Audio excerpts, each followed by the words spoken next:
Your Excellency President Mahmoud Al-Sheikh Al-Azwan, President of the Islamic Republic of Mauritania and Chairperson of African Union.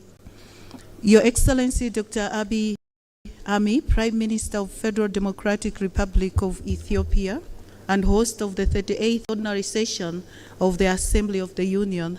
Your Excellencies, Heads of State and Government, Your Excellency Mr. Musa Faki Mahamat, Chairperson of the African Union Commission, Your Excellency Mohamed Abbas, President of the State of Palestine, Your Excellency Mr. Antonio Guterres, Secretary General of the United Nations, Your Excellency Honorable Mia Montri, Prime Minister of Barbados and Chairperson of the Caribbean Community, Your Excellency Dr. Adesina Akinwumi, President of the African Development Bank, Excellencies, First Ladies, Honorable Ministers here present, Your Excellency Dr. Monique Sazabagana, Deputy Chairperson of the African Union Commission, Your Excellencies Commissioners of the African Union Commission, Your Excellency Abdel Hassam Jacob Aziz, Deputy Secretary General of the League of Arab States, Your Excellencies, Ambassadors here present, Heads of African Union organs and regional economic communities and mechanisms. I also recognize the presence of our partners, members of the diplomatic corps, members of the press, and all distinguished delegates. All protocols observed. May I now kindly call the Excellency Chairperson of African Union to call this meeting to order. Your Excellency, you have the floor. Thank you.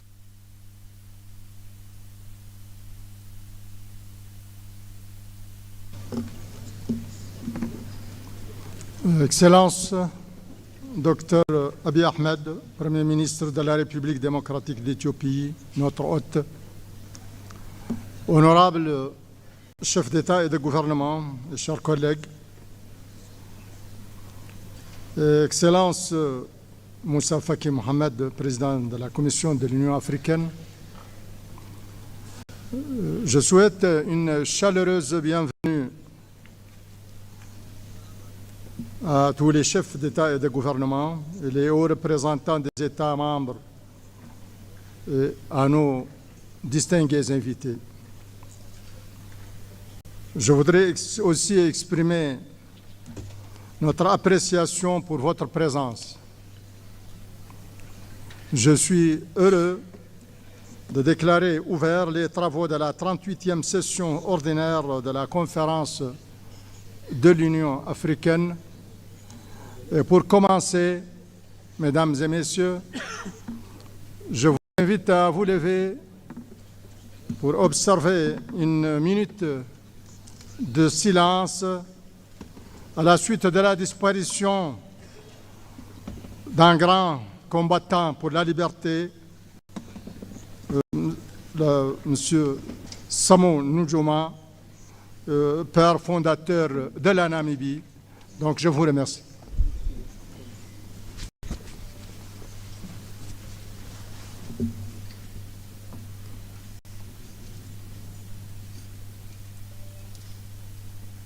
Merci.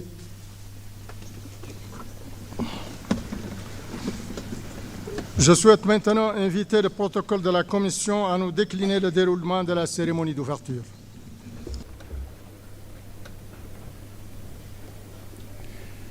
Thank you, Your Excellency. Bismillah ar-Rahman ar-Rahim. Excellencies, ladies and gentlemen, may I humbly call all of you to rise for the African Union Anthem.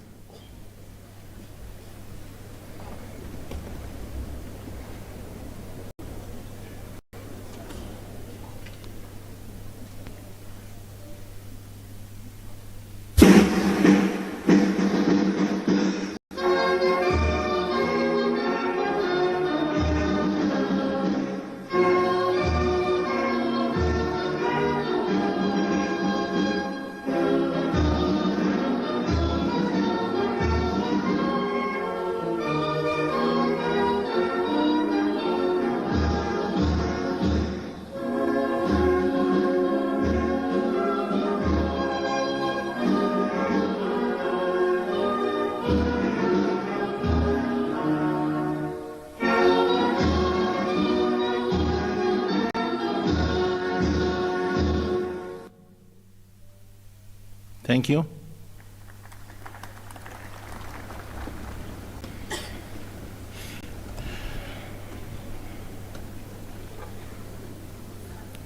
Your Excellency Muhammad Wuld Sheikh Al Ghazwani, President of the Islamic Republic of Mauritania and Chairperson of the African Union. Your Excellency Dr. Abiy Ahmed, Prime Minister of the Federal Democratic Republic of Ethiopia.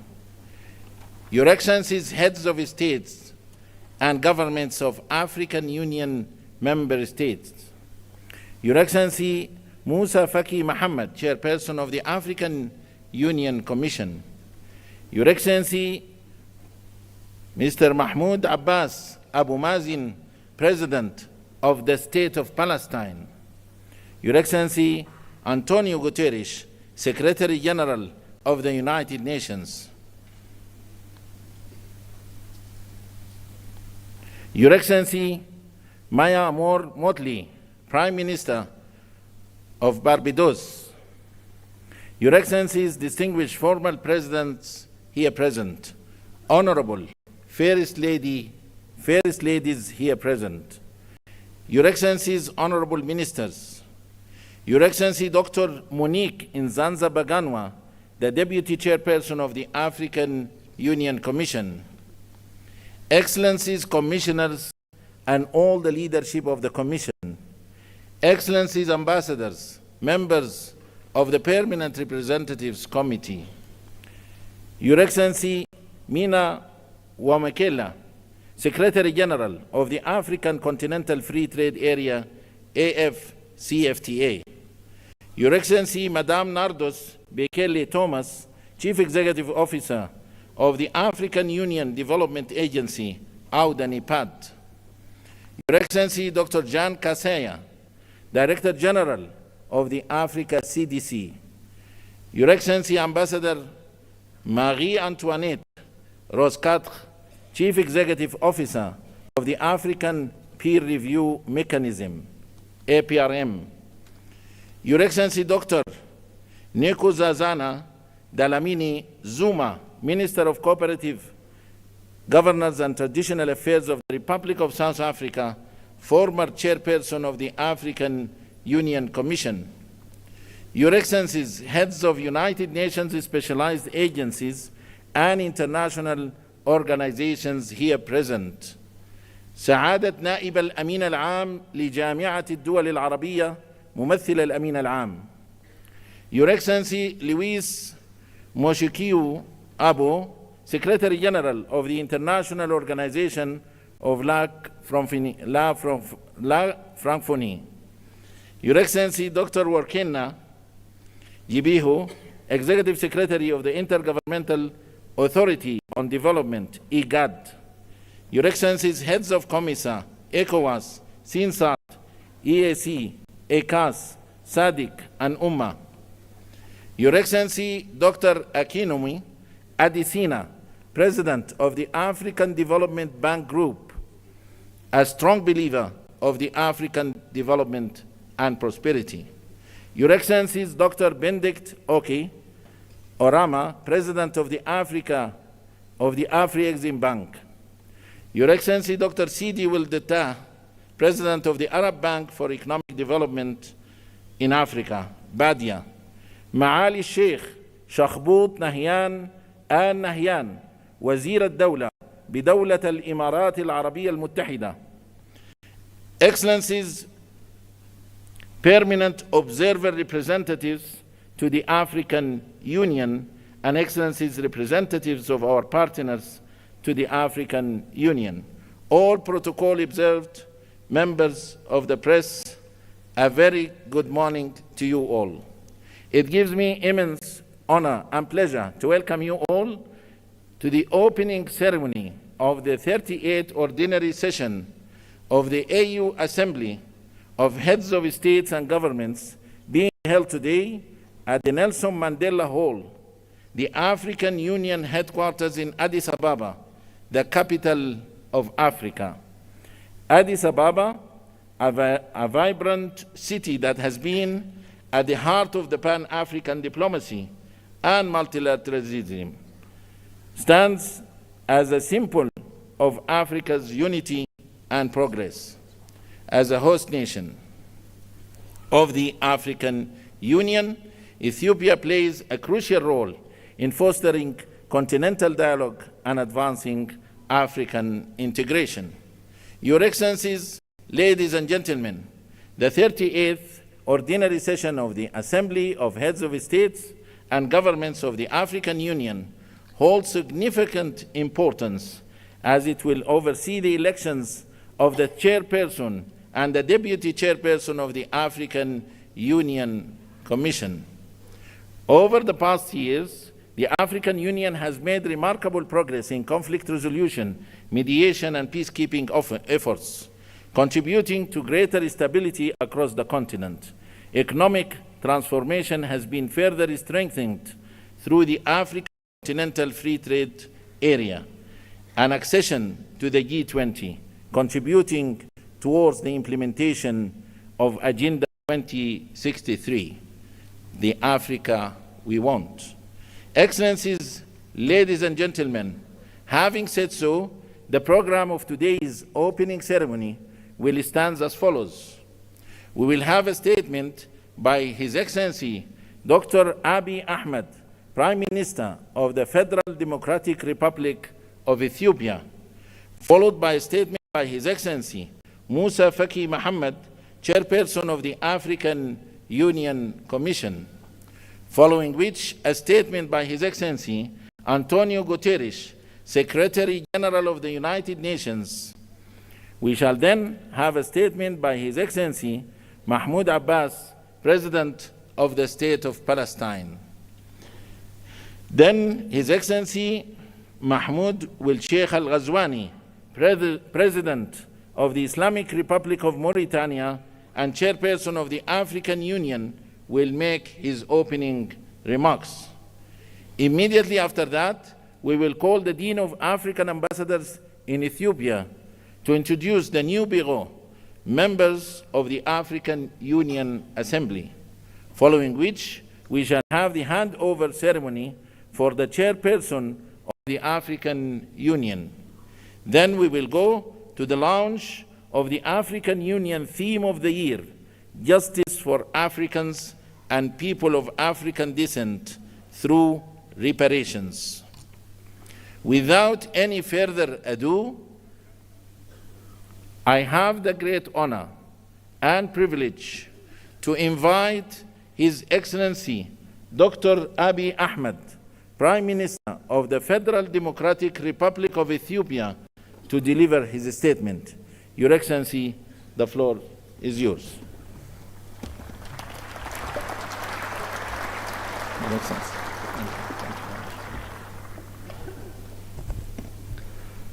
Your Excellency, President Mohammed Ould, outgoing Chairperson of the African Union, Your Excellency, Excellencies, Heads of State and Government, Your Excellency Musa Faki Mohammed, outgoing Chairperson of the African Union Commission, Your Excellency Antonio Guterres, Secretary General of the United Nations, distinguished ministers, ambassadors, diplomats, ladies and gentlemen. Welcome to Ethiopia, the cradle of Pan-Africanism and a proud champion of African unity and freedom. It is an honor to stand before you today as we reflect on the immense potential we hold, not just as individual nations, but as a united and dynamic continent. In a world marked by rapid change and multiple challenges, we find ourselves at a crossroads of uncertainty and opportunity. This moment calls upon us to strengthen our collective resolve, embrace resilience, and foster unity across Africa. The theme for this year's assembly calls on us to heal the scars of historical injustice and overcome lingering trauma that has long hindered our progress. The demand for reparations is not about charity or financial aid. It is a call for justice. It seeks to restore the dignity of millions and heal the deep scars of poverty, inequality, and discrimination. It demands an end to the systematic exploitation of our wealth, resources, and opportunities. It also calls for a transformative process that acknowledges past harms and takes bold steps to right the wrongs caused upon us, upon society across the continent. Thank you. Thank you. Most importantly, the call for reparations requires not just words, but concrete actions to affirm the equal worth of every human being. Excellencies, ladies and gentlemen, to achieve lasting peace, justice, and prosperity, we must rise above the geopolitical tensions and the historical divisions imposed upon us by colonial borders. By fostering solidarity among all of our nations and embracing a shared destiny, we can pool our resources and talents to unlock our continent's full potential. Africa's cultural, ethnic, and linguistic diversity is a source of pride and strength upon which we must build inclusive governance and equitable development. Conflict resolution, diplomacy, and peace building must remain at the heart of our efforts. By championing African solutions to African challenges, we can secure lasting peace and stability. Let us celebrate our achievements in politics, science, economics, and arts. Strategic initiatives such as the African Continental Free Trade Area give us the tools to boost intra-Africa trade, reduce external dependency, and achieve self-reliance. With Africa's large and dynamic use, abundant natural resources, and growing technological innovations, we have all the means to ensure sustainable growth. The rapid advancement of artificial intelligence, particularly generative AI, offers unprecedented opportunities to transform our economies and societies. By collaborating in AI, fintech, renewable energy, and mobile technology, we can address shared challenges such as climate change, infrastructure gaps, and public health crisis. Africa's rich and diverse data sets are essential for training robust and inclusive AI models. This highlights the importance of African representation in shaping future technologies. However,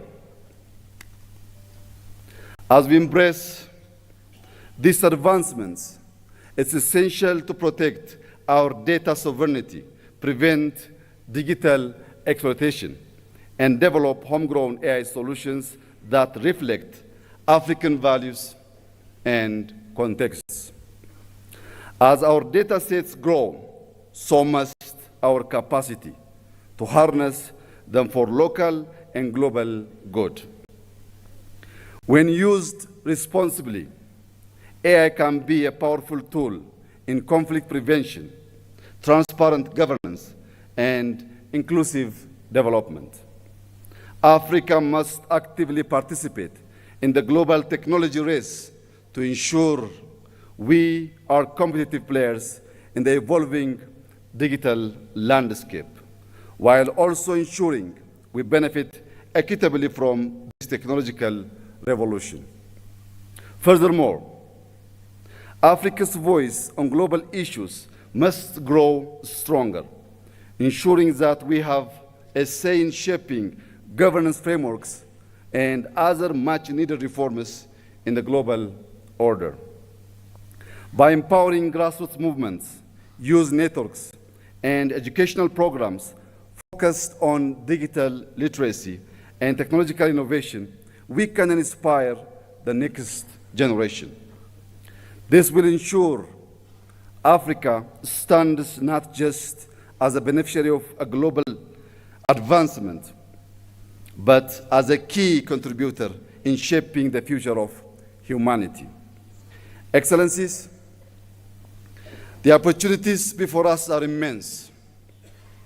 Ethiopia is determined to prosper, guided by a vision of vibrant democracy, sustainable economic growth, rich cultural heritage, social progress, and a deep commitment to environmental regeneration.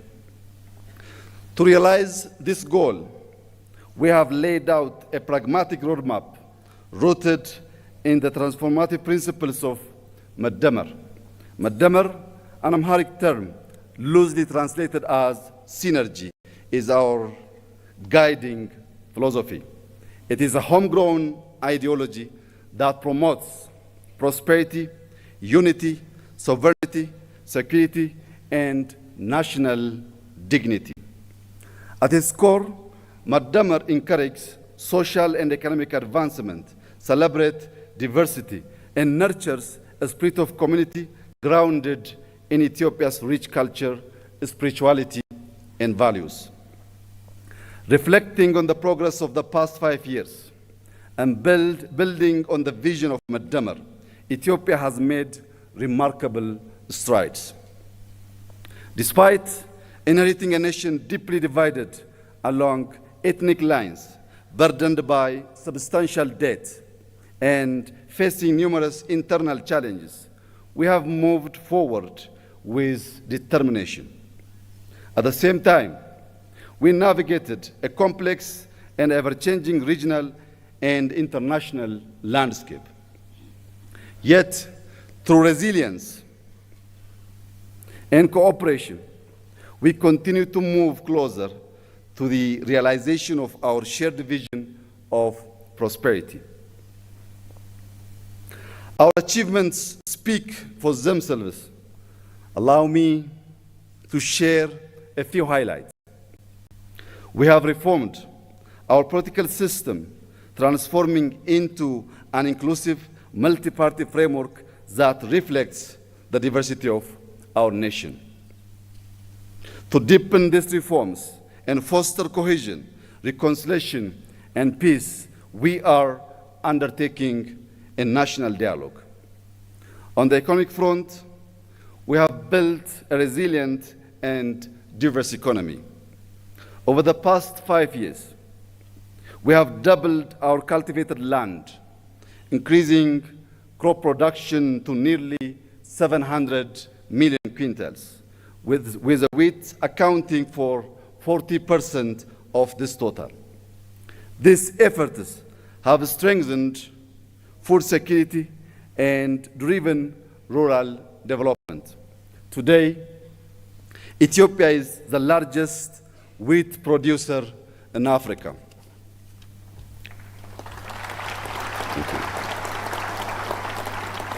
Thank you. Through collective efforts, we have reduced external debt by over 50%, double both GDP and GDP per capita, and tripled government revenue in 5 years, with an 8.1% growth reported in the most recent fiscal year. Across the country, our major cities are evolving into dynamic, culturally rich, and sustainable hubs. In education, we have established 40,000 kindergartens and primary schools to boost early childhood education. Additionally, we have launched a program to train 5 million coders to strengthen our digital economy. Furthermore, we strive to honor our heritage by restoring national sites, developing tourist destinations, and reclaiming cultural artifacts, fulfilling our duty as the guardians of our nation's treasures.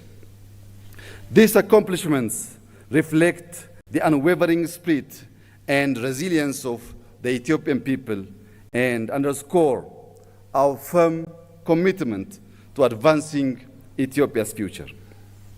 With its focus on unity, cooperation, innovation, and shared progress, Maddamar can serve as a guiding framework for our Pan-African agenda.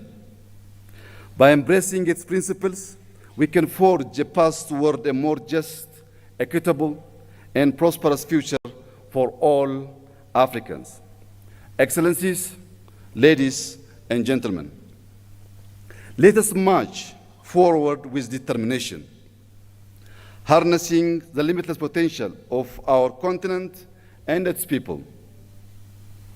The time is now to claim our future, build a legacy of equality and prosperity, and secure dignity for all. Let us be the generation that unites the continent and our diaspora in a shared vision of justice, prosperity, and peace. To conclude, I thank our outgoing chairperson, President Mohammed Ould, for his leadership and representing our organization on the global stage. Allow me to also warmly congratulate our newly chairperson, President Joao Lorenzo, and wish him success during his tenure. I would also like to take a moment to express my heartfelt gratitude to His Excellency Musa Faki Mohammed for his exemplary leadership as chairperson of the African Union Commission over the past 8 years.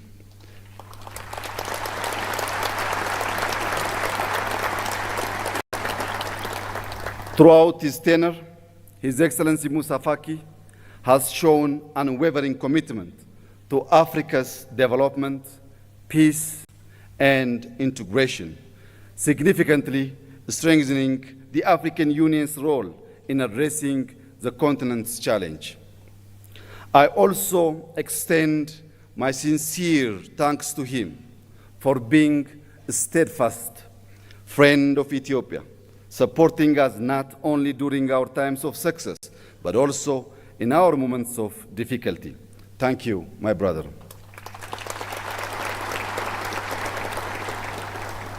As we bid farewell to His Excellency Musa Faki, it is with great pleasure that I extend a warm welcome to our incoming chairperson of the African Union Commission here in Ethiopia. I am confident that under his leadership, we will continue to make great strides toward achieving our collective goals. I wish him every success during his mandate. Thank you for your attention, and I wish us all a fruitful summit. God bless Ethiopia. God bless Africa. I thank you.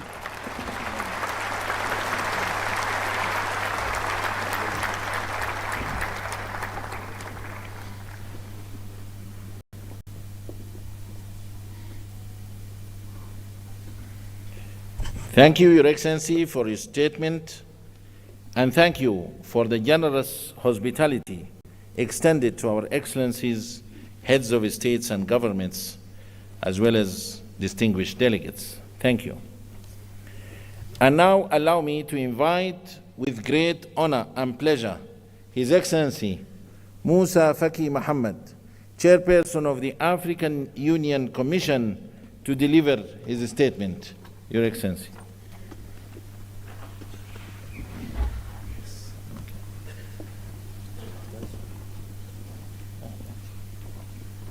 Excellences, Monsieur Mohammed Ould Cheikh Al-Ghazouani, Président de la République islamique de Mauritanie, Président en exercice de l'Union africaine, Excellence Dr Abiy Ahmed, Premier ministre de la République d'Éthiopie, Excellences, Mesdames et Messieurs les chefs d'État, de gouvernement et de délégation, Excellence Monsieur Mahmoud Abbas, Président de l'État de Palestine, ma très chère sœur amie Mia, Premier ministre de Barbados, Excellence Monsieur Antonio Guterres, Secrétaire général des Nations Unies, Mesdames et Messieurs les ministres, Docteur Nkosazana Zuma, ancienne présidente de la Commission de l'Union africaine, Madame la vice-présidente, Mesdames et Messieurs les commissaires, Mesdames et Messieurs les secrétaires généraux et exécutifs des communautés économiques régionales et mécanismes régionaux, Mesdames et Messieurs les chefs exécutifs des organes et institutions spécialisées de l'Union africaine, Mesdames et Messieurs les chefs des missions diplomatiques, distingués invités, Mesdames et Messieurs. C'est à la fois avec un grand honneur et un immense plaisir que je m'adresse à vous aujourd'hui pour la dernière fois en ma qualité de président de la Commission de l'Union africaine. Je voudrais tout d'abord, puisque nous sommes encore au début de l'année nouvelle 2025, présenter à vos excellences, vos familles et vos peuples, au nom de tous les personnels de l'Union africaine, mes meilleurs vœux de santé, de prospérité et de succès. Je voudrais aussi exprimer mes sincères remerciements aux présidents en exercice avec lesquels j'ai successivement travaillé ces 8 dernières années. J'ai nommé dans l'ordre de leur présidence Alpha Condé, Paul Kagame, Abdel Fattah al-Sisi, Cyril Ramaphosa, Antoine Félix Tshisekedi, Macky Sall, Azali Assoumani et Mohamed Ould-Cheikh Al-Ghazouani. En cet instant de remembrance, je ne peux oublier le président Idriss Déby Itno, paix à son âme, qui, en africaniste convaincu, a eu l'initiative de ma candidature à la tête de la Commission et qui s'est investi sans compter pour un tel destin pour moi. Sa mort tragique a été ma plus atroce douleur de ce double mandat.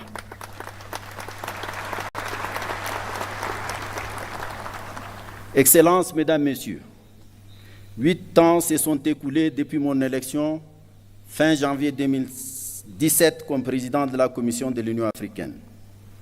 En ce moment chargé d'historicité, de signification et de symboles, je voudrais m'acquitter du devoir moral de vous présenter les grandes lignes du bilan de ce double mandat. Grâce à ces parcours, je me suis profondément imprégné à la fois de ce qui fait la grandeur et le rayonnement de notre continent, de notre organisation continentale, ainsi que des pesanteurs et limites diverses ayant entraîné le rythme de nos cadences. J'ai sillonné ce beau et fantastique continent. J'éprouve une profonde fierté d'avoir visité au moins une fois tous les 55 membres de notre Union. L'opportunité que m'offre ce moment est historique et unique. J'y tenterai de m'acquitter de la double obligation de rendre compte et de m'interroger sur quelques problématiques en ayant bien conscience qu'il ne faut absolument pas abuser de votre temps si précieux. Un rapport consolidé de notre bilan et un rapport annuel vous ont été distribués conformément à notre réglementation. Monsieur le Président, Excellences, Mesdames et Messieurs, les rapides et intenses bouleversements géopolitiques qui ont caractérisé le contexte international durant mes 2 mandats ont eu des manifestations à la fois violentes et déstabilisatrices. La subite dégradation de la situation sanitaire consécutive au déclenchement de la Covid-19 s'est accompagnée malheureusement d'importants chocs et de profondes turbulences économiques et diplomatiques.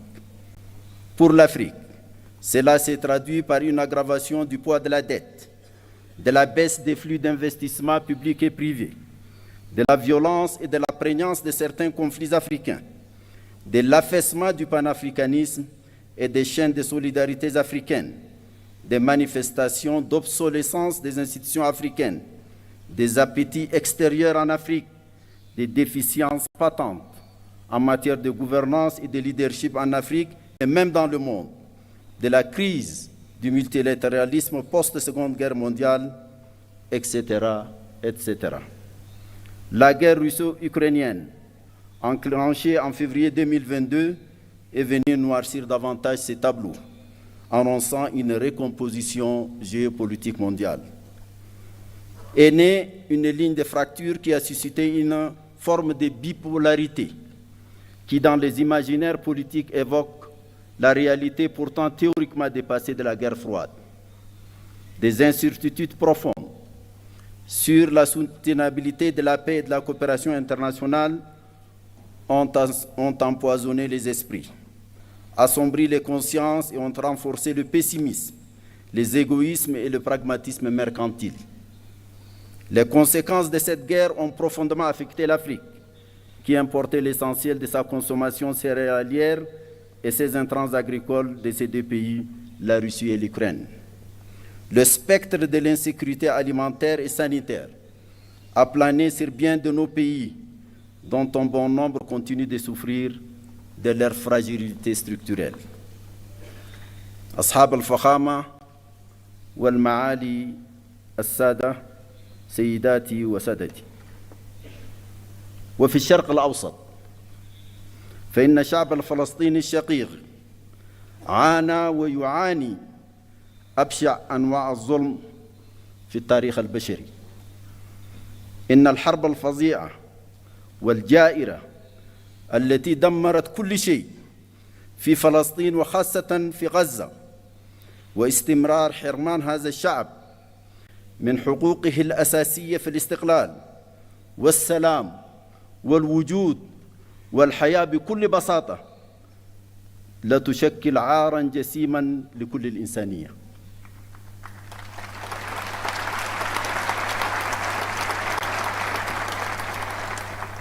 ورغم ذلك كله ظل الشعب الفلسطيني البطل صامداً، كما ظل الاتحاد الإفريقي في جانبه بكل قوة وحزم. هنيئا لك يا أخي الرئيس أبو مازن. Ces paysages d'apocalypse qu'offre aujourd'hui la Palestine, la bande et la population de Gaza en particulier, après plus d'une année de guerre destructrice de toute forme de vie et de biens, continue de se dérouler dans le silence presque total des puissances du monde, si ce n'est l'appel par certains à la déportation systématique des Palestiniens hors de leurs terres. C'est le comble. C'est vraiment le comble. Ce drame inouï pèse aujourd'hui, malgré le cessez-le-feu et la libération des otages et prisonniers, facilité par le Qatar, l'Égypte et les États-Unis, sur la conscience universelle et questionne profondément sur notre humanité. Les taux de la mondialisation avancée, étouffante, déshumanisée, ne laissent point l'Afrique en dehors de l'élite hégémonique qui se déroule loin de sa terre. Bien au contraire, le continent en subit les débordements et fragmentations que traduisent les conflits par procuration, des soutiens des puissances extérieures à peine voilées aux parties belligérantes sur le continent, des expansions du terrorisme et de l'extrémisme violent, des poursuites de la guerre ravageuse au Soudan, à l'est de la République démocratique du Congo, des divisions de la Libye dont je salue l'adoption hier ici même de la charte de réconciliation. Félicitations à vous, Monsieur le Président Danou Sassou Nguesso.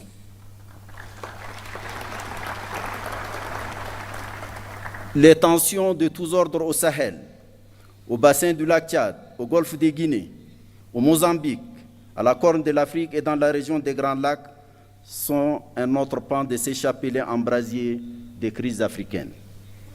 Les flux de réfugiés politiques, économiques, environnementaux et autres personnes déplacées internes viennent accentuer la situation sécuritaire, alimentaire et sanitaire déjà fragile de nombreux États membres. C'est à ce contexte mondial et régional fortement dégradé que nous avons été confrontés au cours des 8 dernières années de développement de notre action. Excellences, Monsieur le Président, Mesdames et Messieurs, la réforme institutionnelle de notre Union entamée en 2017 ambitionnait la création de conditions optimales pour garantir la poursuite efficiente des programmes inscrits dans notre boussole doctrinale stratégique, l'agenda 2063, aux fins d'une meilleure résistance aux défis ainsi identifiés. À ce titre, la reconfiguration du leadership de la Commission, un processus d'évaluation des performances du personnel, des rapports de collaboration plus étroits entre l'Union africaine et les communautés économiques régionales et mécanismes régionaux, actés par un nouveau protocole, l'institutionnalisation d'un sommet de coordination dédié à l'intégration, la mise en place des groupes techniques R10 et F15 chargés de veiller à la qualité des ressources humaines recrutées,